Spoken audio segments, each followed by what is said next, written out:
Hello and welcome back to Infamous Indy. I'm your host, That Dead Girl, and thank you for joining me for another segment of Indy Haunts. If this is your first time joining me, typically with Infamous Indy, we sit down and we talk about a true crime story from my home state of Indiana. But with Indy Haunts, we normally focus on haunted locations that are also located in Indiana. I believe the last Indie Haunts video I did, we talked a little bit about the Devil's Gate, and I believe that was in Brazil, Indiana. And that place actually is a place I would probably never go myself, but it was fun to research and fun to, kind of tell that story. This week I will be talking about one of the more infamous, I guess you could say, haunted locations in Indiana, and you guessed it, I am referring to the historic Hannah House. The 24-room Hannah House was built by Alexander Hannah in 1858.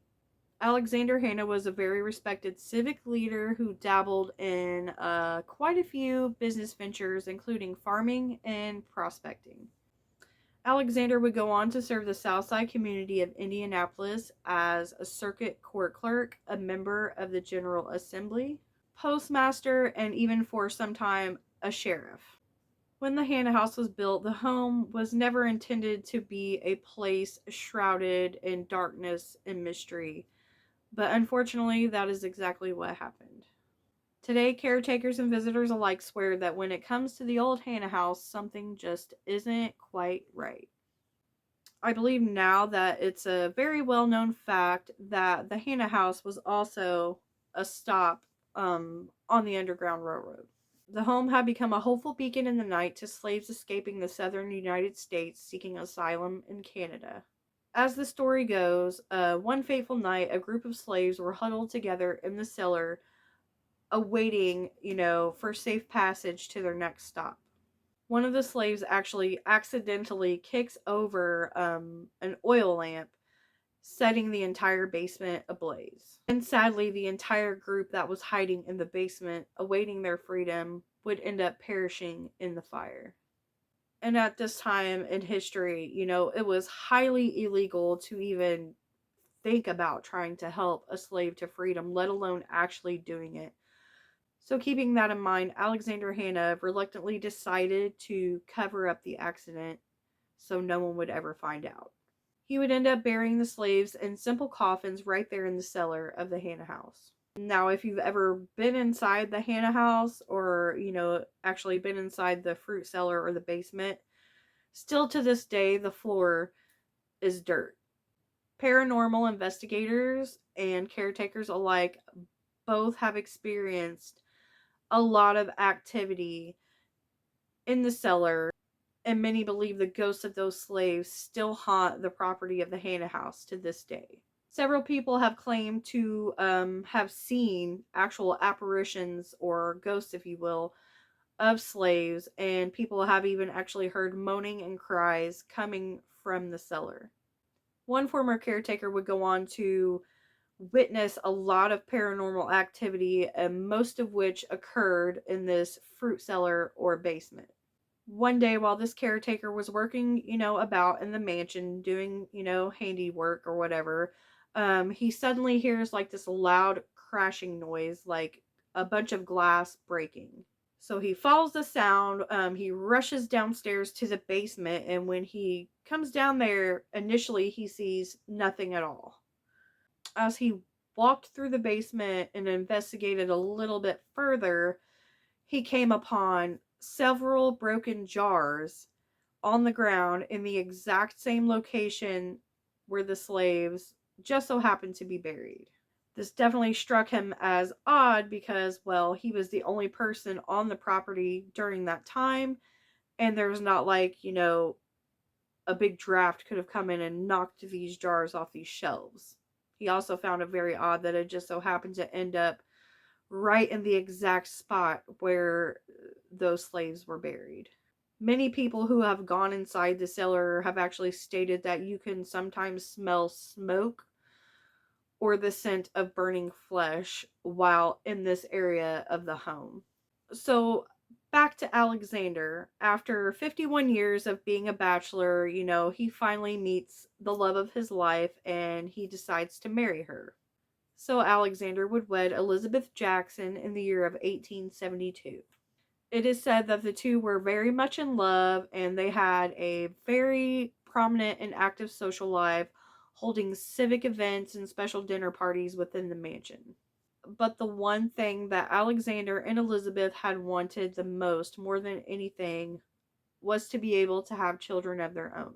Now, at some point in their relationship during their time within the mansion, it's said that Elizabeth had actually given birth to a stillborn child um, in a second story bedroom. Actually, there are no birth records or no reports at all concerning this incident. If you visit the gravesite of Alexander and Elizabeth at Crown Hill Cemetery, you will actually find a small unmarked headstone in between their two plots. Now, this small headstone only has a single date on it, which is indicative of an infant burial.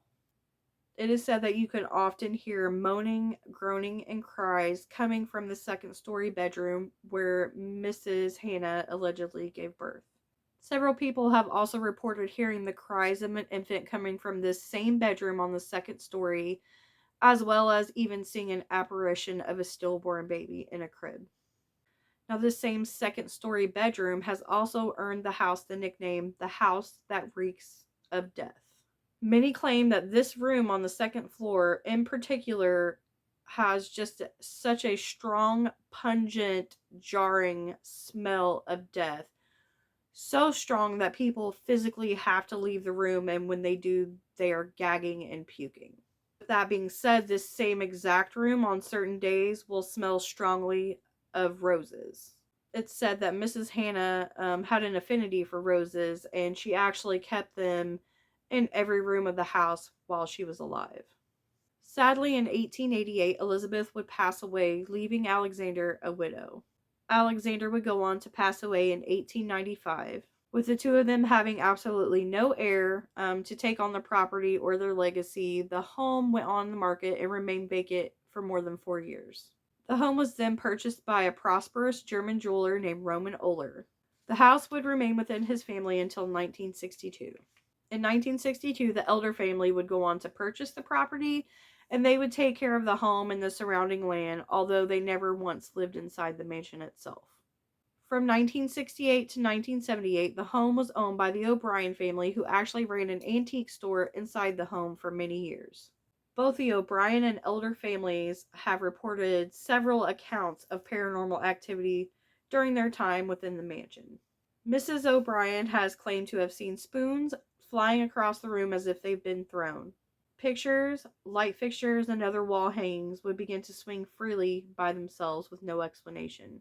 The bedroom door to the second story bedroom where Mrs. Hannah allegedly gave birth would swing open at will, even though it was securely locked. Mrs. O'Brien would often see the doorknob to the attic turn, open, and then slam shut, even with several locks placed on the attic door. The O'Brien family has also had their fair share of run-ins with Mr. Alexander Hannah himself. During one night, and it was during the time when the store was still being used as an antique store, it was around closing time, and Mrs. O'Brien actually looked up to the top of the steps and saw a man. Now, this man was wearing an all-black suit and had mutton chop whiskers. So basically, Mrs. O'Brien was thinking, oh, well, it's an antique store. Maybe he thought there was an upper level and he wandered upstairs. So let me just go up there and tell him that the upper part of the home is actually closed to the public.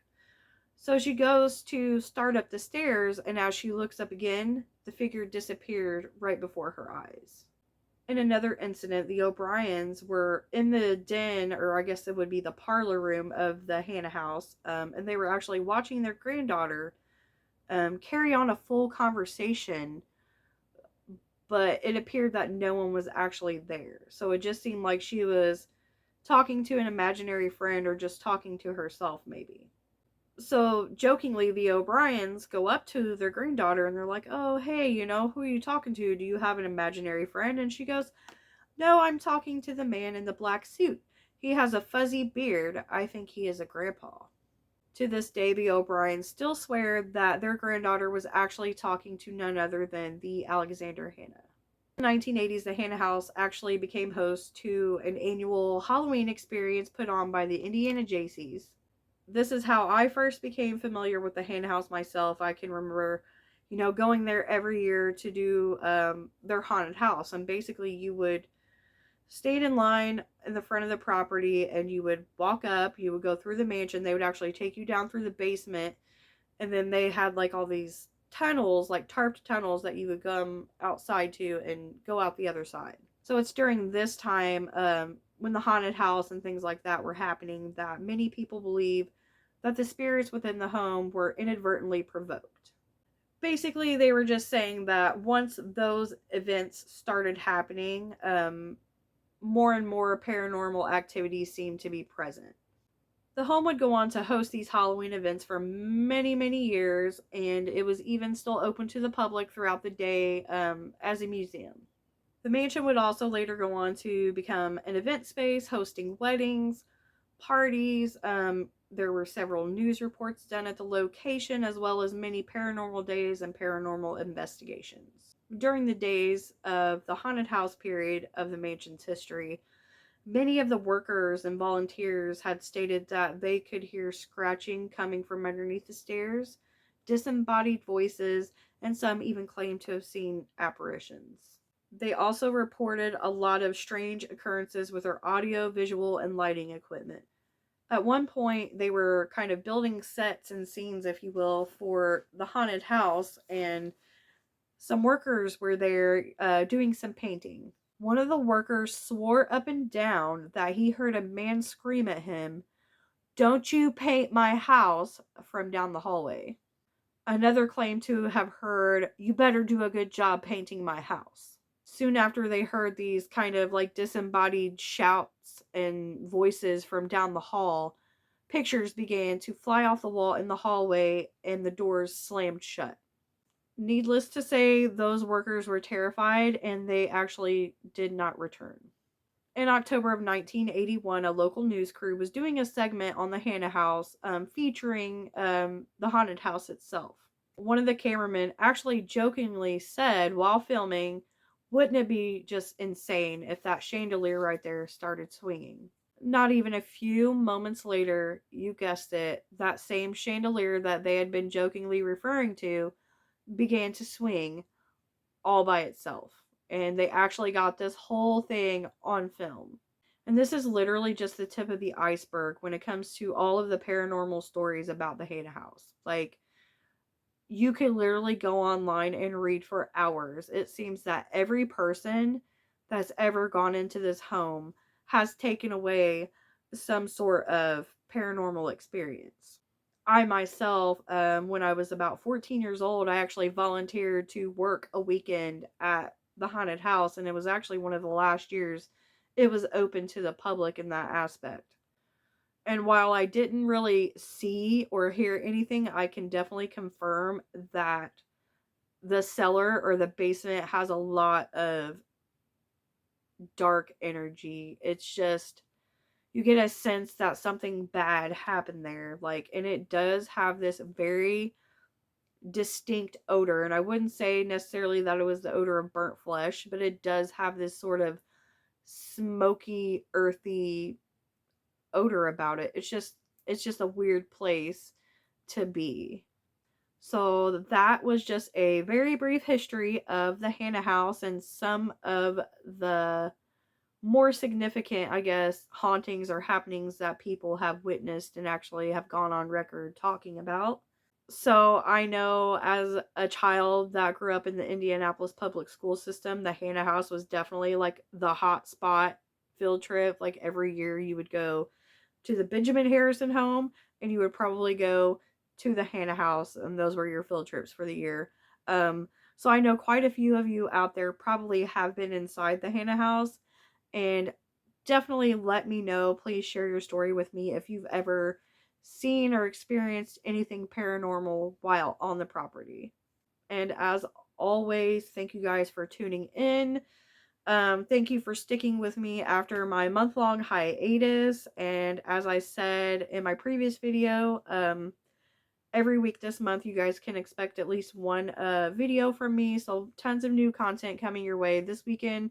This is actually video 2 of the 2 videos I'm dropping this weekend. So definitely be on the lookout for the Judy Kirby story, as well as the story about the Hannah House. And next week we will dive into the story of Stephen Judy and the murder of Terry Lee Chastain. If you are new here and you like what I do here at Infamous Indy, please don't forget to like and subscribe. And as always, stay spooky, keep it creepy, and watch your back out there because it's a crazy fucking world.